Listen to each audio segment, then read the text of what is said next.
Hello everybody, I'm Takeshy, and it's time to get back on the technology for the RWBY, the World of Remnants. It seems I missed one of the Remnant videos, and this one is sent to me by Mark Rutherford, and the other three is Volume 3 Remnants. So, they are not too long, so let's just start. First one is Aura. We know a lot about Aura already, but let's just go and see what news we can learn. In 3, 2, 1, now. Bird of Remnant. Aura. And this is Japanese dub.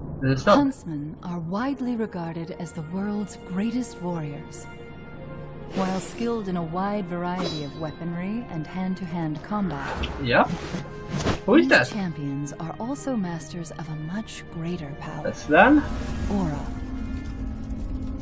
Aura is a manifestation of the soul. Yep, we learned A that. life force that runs through every living creature on Remnant, whether they are a meager shopkeep or a renowned knight. However, what sets true warriors apart from all others That is they their can ability use. to amplify and control their aura.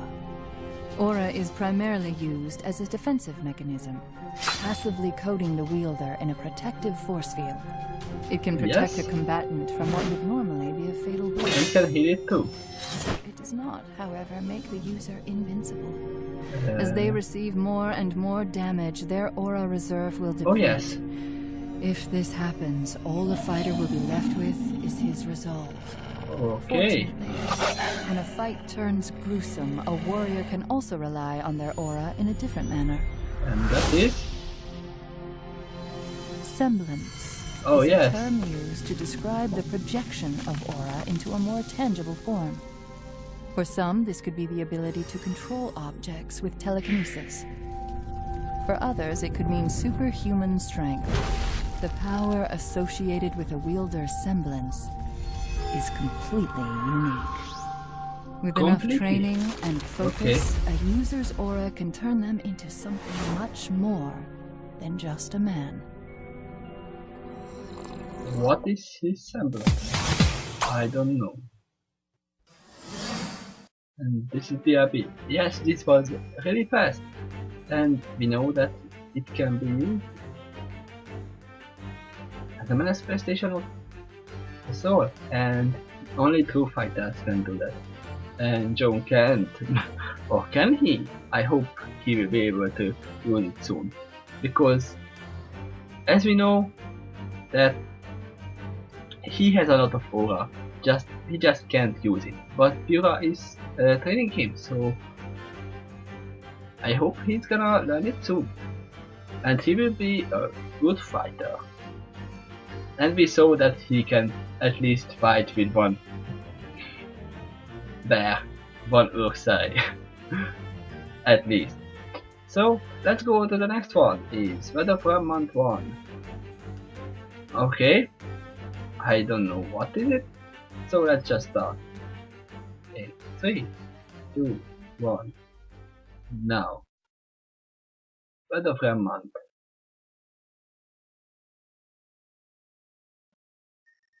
Vital Festival Tournament. Oh, we are learning about the tournament, which is gonna happen in the third. It all What? began, as most things do, Yep. with war. Oh, yes. The kingdoms of the world had been locked in a violent struggle for years. But eventually the Great War of Remnant came to an end on the small island of Vital. Oh, that's why it's Vital Festival. It was here that humanity's leaders chose peace over bloodshed and constructed the future of modern society, establishing new laws, new academies, and new traditions. Okay. The Vital Festival was created to serve as a celebration of peace between So the it's kingdoms. like the Olympics. Every 2 years, a kingdom would be chosen to open its doors to the Yep. world, allowing citizens from every corner of Remnant to meet and indulge in one another's cultures. The pinnacle of this event was the Vital Festival Tournament.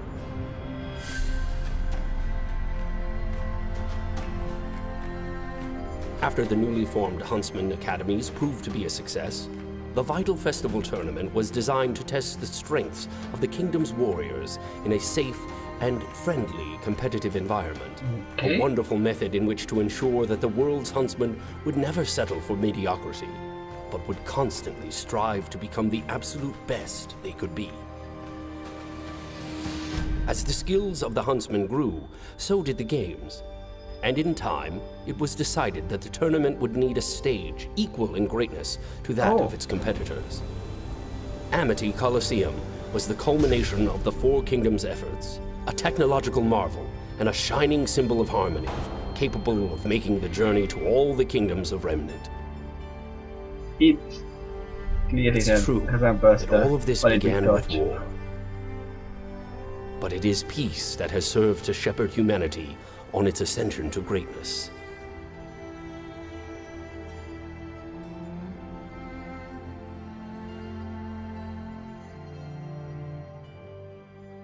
May we never stray from that path. Okay. So, the Vital Festival is the Olympics of Remnant, and this is something on the back. Okay, let's just an advertisement about the other stuff that I don't check yet. So, yeah, and the new Olympic arena clearly resembles the Olympic arena. The new arena clearly resembles the Olympic torch, and which resembles harmony, just like in real life. I can get behind that, but sadly, as we know, they are not clearly in a safe area this time around. Okay, that will be something to look at, because there will be a lot of trouble here. Next one is Huntsman. Let's start in 3, 2, 1, now.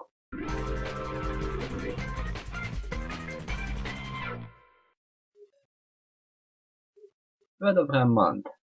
Huntsman. I hope it is Huntsman. Yep. Huntsmen and huntresses, the best and brightest warriors of Remnant, ranking higher than kingdom police and even military in terms of strength and skill. Oh, in terms of skill. The occupation was established alongside the Huntsman Academies after the Great War, with the hope of creating elite warriors whose sole purpose would be to combat the creatures of Grimm. Yep, we heard.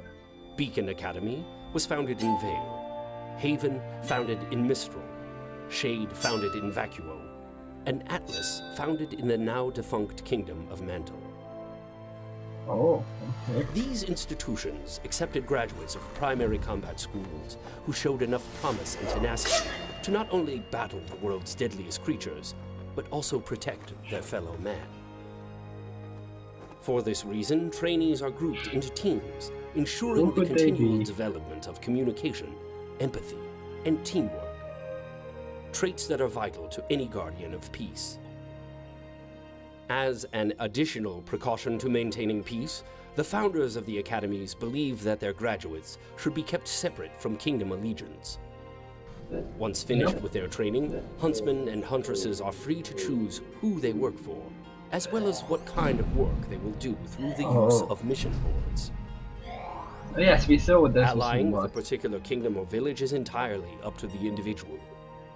However, Atlas Academy has come under increasing amounts of scrutiny for the indoctrination of military lifestyle upon its students, pressuring them to enlist in the Atlas military's Special Operatives Unit. Every academy has its own methods of teaching, but the end result is the same. Huntsmen and huntresses ready to make their own paths. Some will stay together as a team, some will move on to work alone. But all are expected to serve humanity and never succumb to the darkness. We hope they don't, but we already see that some of the hunters are already succumbed to the darkness. Or at least they pose as trainees, but We know that they are good. They are too good for their own sake. Like Cinder and the other two. Emerald and I don't know, Sephiroth. I forgot his name. But they are already in there. And I don't know what they want. I really don't. But it seems General is taking leadership in their own school and creating a military out of huntsmen and huntresses. That's gonna be another big problem, because that's a call for war, and preparing for war is never good. It's reason for a war. Let's see, the last one is cross-continental transmit system. Sounds like something like a teleport or